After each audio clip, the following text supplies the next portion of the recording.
Fascist দোসর রাষ্ট্রপতি যখন বক্তব্য দিতে এসেছেন, আমরা স্পিকারের কাছে বারবার আহ্বান করেছিলাম আমাদের এই বিষয়ে বক্তব্য রয়েছে, সেই বক্তব্য বিরোধী দলীয় নেতা উনি উপস্থাপন করবেন, কিন্তু সেই সময়টা আমাদেরকে দেওয়া হয়নি, আমাদেরকে কোনো ফ্লোর দেওয়া হয়নি। এর প্রতিবাদ স্বরূপ আমরা আমাদের প্রতিবাদ জানিয়ে সেখান থেকে ওয়াকআউট করেছেন। এই বিষয়ে এখন বিস্তারিত বক্তব্য দিবেন বাংলাদেশ জাতীয় সংসদের বিরোধী দলীয় নেতা এবং জামাত ইসলামের সম্মানিত আমির ডক্টর শফিকুর রহমান। আসসালামু আলাইকুম। সাংবাদিক ভাই ও বোনেরা, আপনারা দীর্ঘ প্রতীক্ষায় ছিলেন, সারা জাতি প্রতীক্ষায় আছে। বহু প্রত্যাশার একটা নির্বাচন হয়েছে। নির্বাচনের ফলাফল নিয়ে আজকে আমরা কোনো কথা বলবো না, কিন্তু আমরা বুক ভরা আশা নিয়ে এই সংসদে এসেছি যে এই সংসদ জুলাই শহীদদের রক্তের উপর দাঁড়িয়ে আছে। আমরা অনুরোধ করেছিলাম যে এই সংসদে যারা ফ্যাসিস্ট সরকারের দূষর ছিল, যারা খুনের সহযোগী ছিল, তারা কেউ যেন এখানে কোনো বক্তব্য রাখতে না পারে। এই প্রেসিডেন্ট 3টা কারণে অপরাধী, যার বক্তব্য এই মহান সংসদে আমরা শুনতে পারি না। প্রথম কারণ হচ্ছে তিনি সমস্ত খুনের সহযোগী ছিলেন। তার আমলে যে খুনগুলো হয়েছে, একটা খুনের বিরুদ্ধেও তিনি শাসক গোষ্ঠীর প্রতিবাদ করেন নাই, সেই খুনে তিনি কোনো ব্যবস্থা গ্রহণ করেন নাই।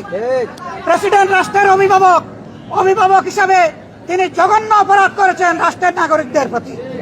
দ্বিতীয় কারণ ছিল, আপনারা জানেন, আগস্ট মাসের 5 তারিখ 24 সালে তিনি জাতির উদ্দেশ্যে ভাষণ দিয়েছেন।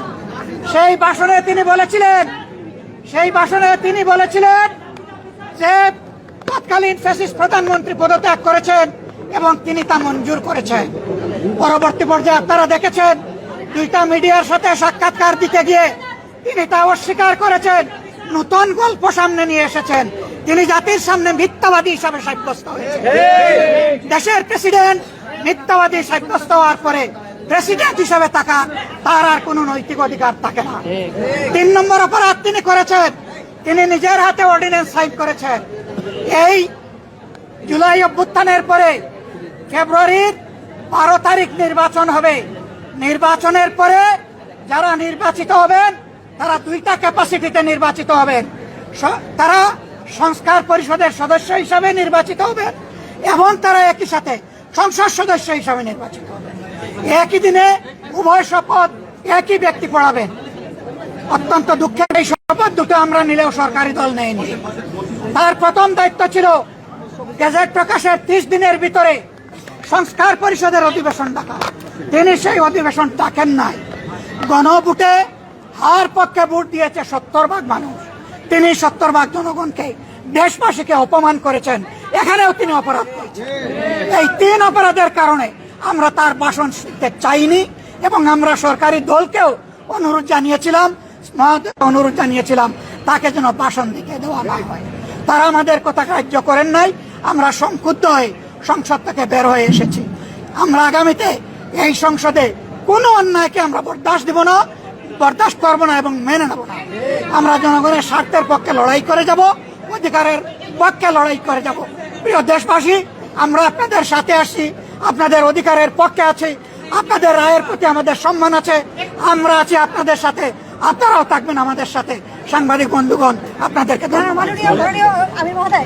গত 1.5 বছর এই রাষ্ট্রপতি 133টা অধ্যাদেশ জারি করলো, তার সই জারি হলো। সেই অধ্যাদেশের জুলাই সনদে আছে, সেই ব্যাপারে তো আপনারা কোনো বক্তব্য দেন? আমরা দফায় বক্তব্য দিই, আমরা মূল জায়গায় বক্তব্য দিয়েছি। ধরে একটা করে বক্তব্য দেওয়ার কোনো দরকার নাই। আমরা তার নৈতিক বৈধতা বহু আগে অস্বীকার করেছি, প্রত্যাখ্যান করেছি।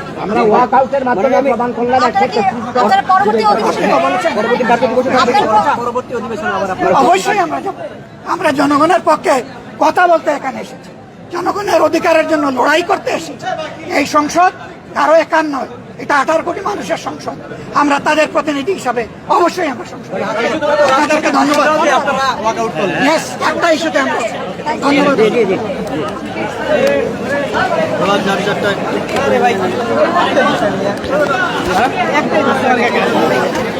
দর্শক দেখছেন, বিরোধী দলীয় যারা সংসদ সদস্য ছিলেন তারা রাষ্ট্রপতির যে ভাষণ, সেই ভাষণ শুরু হওয়ার পরপরই তারা কিন্তু সংসদ থেকে ওয়াকআউট করে তারা বাইরে চলে আসেন।